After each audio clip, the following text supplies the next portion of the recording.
અમદાવાદમાં transplantation update 2025 કોન્ફરન્સનો પ્રારંભ કરાવતા મુખ્યમંત્રી ભૂપેન્દ્ર પટેલ. અમદાવાદની અસારવા સિવિલ હોસ્પિટલ ખાતે મુખ્યમંત્રી ભૂપેન્દ્ર પટેલે ટ્રાન્સપ્લાન્ટેશન અપડેટ કોન્ફરન્સ 2025નો શુભારંભ કરાવ્યો હતો તેમજ પ્રત્યારોપણ અંગેના અત્યાધુનિક રોબોટનું લોકાર્પણ કર્યું હતું. આ તકે રાજ્યના આરોગ્ય મંત્રી ઋષિકેશભાઈ પટેલ પણ ઉપસ્થિત રહ્યા હતા.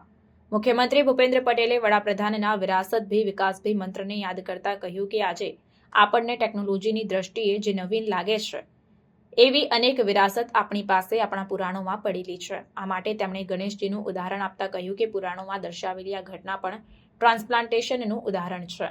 આપણે આ વિરાસત સાચવવાની છે તેમ મુખ્યમંત્રીએ દ્રઢપણે જણાવ્યું હતું. શ્રી પટેલે કહ્યું કે આપણા પુરાણોમાં તમામ રોગોના ઉપાયો દર્શાવવામાં આવ્યા છે.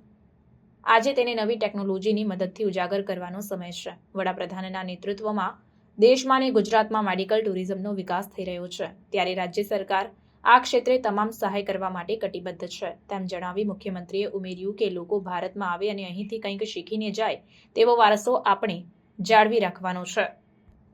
આ તકે અમદાવાદના મેયર પ્રતિભા જૈન, ધારાસભ્ય દર્શનાબેન વાઘેલા, આરોગ્ય વિભાગના અગ્ર સચિવ ધનંજય દ્વિવેદી, ભારત સરકારના આરોગ્ય સેવાઓના નિયામક doctor Atul Goyal, national organ ટ્રાન્સપ્લાન્ટેશનના director doctor Anil Kumar, doctor Pranjal Modi સહિતના મહાનુભાવો તેમજ આ ત્રિદિવસીય કોન્ફરન્સમાં ભાગ લેવા આવેલા દેશ વિદેશના આશરે 250થી વધુ તજજ્ઞો તેમજ પ્રતિનિધિઓ ઉપસ્થિત રહ્યા હતા.